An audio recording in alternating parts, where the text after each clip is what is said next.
Well, hello. I hope you've been keeping well since I spoke to you last.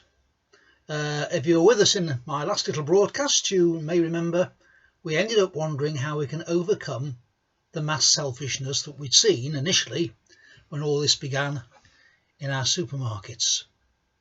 Since then, we've seen profiteering on the part of a small number of shopkeepers and mass redundancies announced by one or two employers. It's worth remembering that we're far from being the only nation who face threats to their whole way of life. In Psalm 108, King David complains, "Save us and help us with your right hand, that those who love you may be delivered."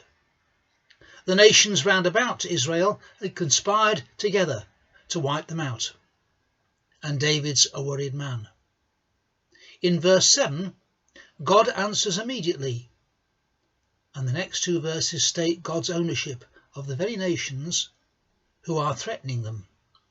The psalm ends with David announcing, "With God we shall gain the victory, and he will trample down our enemies."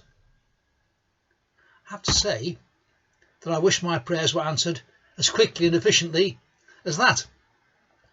Maybe my trouble is I plunge straight into prayer, ignoring Psalm 108 verses 1 to 5. In these opening verses, David praises God. "I will praise your Lord among the nations. I will sing of you among the peoples." By the time he gets to verse 6 and makes his prayer, and God tells him what threatens his people are going to face, he can see what's happening in his little world in a wider context, the care and power of God.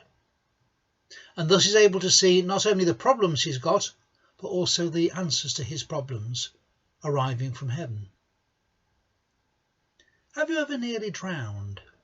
I did once. A drowning man doesn't think, he just panics. He thrashes about with his arms and legs actually getting in the way of the person who's trying to save him.